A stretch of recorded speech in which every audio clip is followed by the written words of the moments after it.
राधे कृष्ण मेरे प्रियजनों। मैं प्रियंका तिवारी भारतीय संसार में आप सबका स्वागत करती हूँ। दोस्तों, आज हम चर्चा करने जा रहे हैं महान कवि गोस्वामी तुलसीदास की, जिन्होंने रामचरितमानस की रचना की। तो चलिए शुरू करते हैं उस महान कवि की अद्भुत जीवनी को। एक समय की बात है, गंगा के तट पर स्थित सौरंग गांव के निवासी आत्माराम दुबे परेशान घर के बाहर बैठे थे। उनकी पत्नी बच्चे को जन्म दे रही थी। इंतजार की घड़ियां खत्म हुई जब दाई चुनिया दौड़ते दौड़ते बाहर आई। दाई ने ऐसी बुरी खबर सुनाई कि दुबे तो सर ही पकड़कर बैठ गए। दाई हड़बड़ाती हुई बोली, पंडित जी, बेटा हुआ है, पर आपकी पत्नी बेहोश हो गई हैं। दुबे की पत्नी ने बेहोशी से मौत का सफ़र चंद मिनटों में ही तय कर लिया और वो पीछे छोड़ गई एक नन्हा मुन्ना बेटा। इस घटना के बाद एक ज्योतिषी को बुलाया गया और उसने एक भविष्यवाणी की। उसके अनुसार दुबे का बेटा शैतान है जो दुबे को भी खा जाएगा और इसलिए उस बच्चे को घर से बाहर फेंक देना चाहिए। दाई चुनिया को ये गवारा नहीं था। वह बच्चे को अपने घर ले गई। हालांकि उसके पति और सास ने उसे उस बच्चे को लेकर काफी खरी-खोटी सुनाई और ये कहा कि यह बच्चा मनहूस है, पर चुनिया ने उनकी एक नहीं सुनी।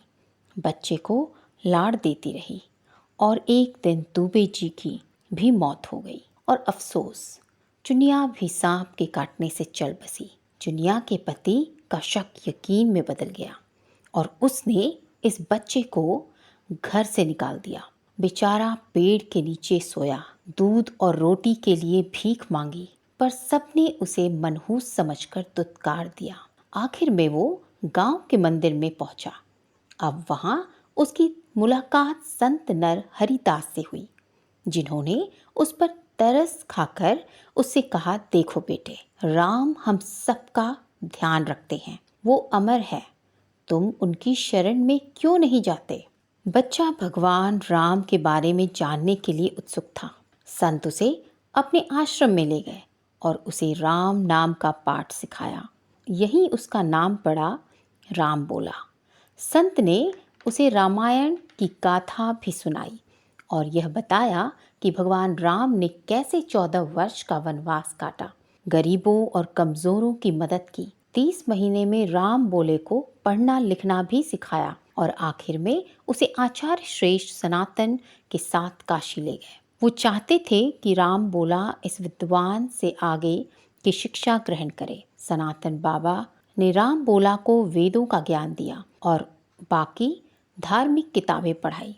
गुरु दक्षिणा में उन्होंने ये मांगा, जाओ और भगवान राम के बारे में लोगों को बताओ। इसके बाद राम बोला अपने गांव सौरंग लौटे और वहां पर राम के नाम का सत्संग करने लगे। लोग बड़ी तादाद में उसके ज्ञान की गंगा में नहाने आते। बस इसी तरह राम बोला बना तुलसीदास।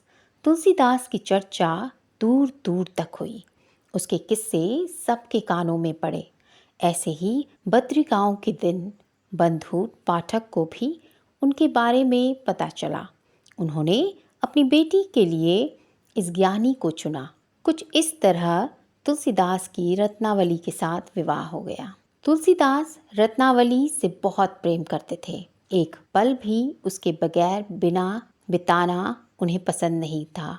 यहाँ तक कि रत्नावली की सहेलियां भी इस बात के लिए उनका मजाक उड़ाती थी। एक दिन जब वे घर लौटे तो ये जान के दुखी हुए कि उनकी पत्नी अपने पिता के घर रहने गई है। पत्नी के बिना रहने का ख्याल उन्हें खाए जा रहा था। इसलिए उन्होंने फैसला किया कि वो उसके पिता के घर उससे मिलने जाएंगे। हाँ, तो तुलसीदास एक लाश पर नदी पार करके तूफान को झेलते हुए अपनी पत्नी के गांव पहुंचे। उन्होंने पत्नी के कमरे में घुसने के लिए एक सांप को रस्सी तक बना लिया। रत्ना उनको देख के चौंक गई। अपने प्यार का इंतजार करते हुए उन्होंने अपनी पत्नी से कहा कि वो उससे मिलने के लिए सागर भी पार कर सकते हैं। रत्ना का तो कुछ और ही मानना था। उसने अपने पति की आंखें खोल दी और जवाब में उसने कहा, अगर तुमने भगवान राम से इतना प्यार किया होता जितना तुम इस हार्ड मांस के पुतले से करते हो, तो तुम्हारे जीवन के सारे भय छूमंतर हो जाते। तुलसीदास को इस बात ने झकझोर कर रख दिया। उन्होंने गृहस्थी त्याग दी। वो प्रयाग पहुँचे और गंगा के किनारे दुनिया त्यागने का निश्चय ले लिया। उसके बाद वो सीधे राजापुर गए, जहाँ उन्होंने हिंदी में रामायण के सत्संग शुरू कर दिए। हालांकि काफ़ी लोगों को उनके शब्दों से राहत मिली, पर ऐसे कई धक्यानुसी ब्राह्मण थे जिन्हें उनका रामायण हिंदी में पढ़ना पसंद नहीं था। उनके हिसाब से संस्कृत ही वह भाषा है जिसमें रामायण का प्रचार होना चाहिए। पर तुलसी ने किसी की भी एक ना सुने और अपना कर्म करते रहे। उनके सत्संग सुनने एक बूढ़े व्यक्ति सबसे पहले आते और सबसे बाद में जाते। समय के साथ उन्हें आभास हुआ कि वे और कोई नहीं, हनुमान जी हैं। ये सच था। बूढ़े आदमी के भेष में तुलसीदास को हनुमान जी के दर्शन हुए। जब तुलसीदास ने राम को पानी का रहस्य पूछा तो उन्होंने कहा, चित्रकूट जाओ, तुम्हारी इच्छा वहीं पूरी होगी। वो चित्रकूट गए। एक दिन जब वे कमानगिरी में बैठे थे तो उनसे मिलने 2 राजकुमार आए। उन्होंने राजकुमारों के माथे पे तिलक भी लगाया और फिर वो चले गए। पर जब वो दोनों राजकुमार वहाँ से चले गए तो एक तोते ने कहा कि जब तुलसीदास भक्तों को तिलक लगा रहे थे, तब जिन राजकुमारों को उन्होंने तिलक लगाया वो राजकुमार स्वयं भगवान राम थे। ये सुन के तो तुलसीदास बावले से हो गए और राजकुमारों के पीछे भागे, पर वो तो फुर हो चुके थे। तोता, जो कि शायद हनुमान जी का रूप था, वो भी उड़ गया। बस इस घटना के बाद, राम के एक स्पर्श के बाद तुलसीदास बदल गए। उनके भक्तों की संख्या और बढ़ गई और उन्होंने एक तीर्थ में जाने का फैसला किया। उनका पहला पड़ाव था वृंदावन।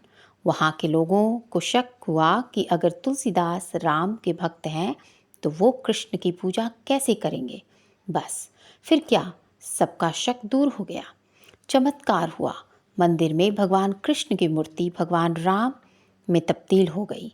इसके बाद और भी बड़े बड़े कारनामे हुए। तुलसीदास जी ने राजस्थान के पास इस समय इनका बसेरा था। उन्होंने छूत और अछूत का भेदभाव न करके भील आदिवासियों को भी गले लगाया। इसके बाद उन्होंने महाराणा प्रताप की उलझन सुलझाई। उन्होंने मान सिंह को समझाया कि अपने ही भाई बंधु के खिलाफ नहीं लड़ना चाहिए। जब अकबर को मान सिंह के हटने की खबर मिली और उन्हें इसमें तुलसीदास का हाथ दिखा तो वो काफ़ी प्रभावित हुए। उन्होंने तुलसीदास को अपने दरबार में बुलवाया, पर तुलसीदास ने ये कहकर मना कर दिया, ये भजन मेरे राम के लिए है, मैं किसी राजा के दरबार में नहीं गा सकता। सब कुछ निपटा के वे वाराणसी पहुँचे। यहाँ उन्होंने 80 घाट के किनारे रामचरितमानस लिखी। ये राम की कहानी थी, वो भी भक्तिमय। अब जब वाराणसी के पंडितों को ये पता चला तो वे आग बबूला हो गए। वो चाहते थे कि ये किताब नदी में फेंक दी जाए, पर ऐसा हुआ नहीं, क्योंकि जब वे ये प्रस्ताव लेके तुलसीदास की कुटिया पहुँचे तो उन्होंने घर पर पहरा देते स्वयं राम को दिखे। अगली रात पंडितों ने एक और तरकीब निकाली। उन्होंने किताब को शिव मंदिर में रखा। जब सुबह हुई तो रामचरितमानस शिवलिंग के पास रखी किताबों में सबसे ऊपर पड़ी थी। सबकी उलझन सुलझी। सबने रामचरितमानस और उसके लेखक तुलसीदास को दिल से स्वीकारा। इसी के साथ तुलसीदास जी की अमर कथा समाप्त करती हूँ।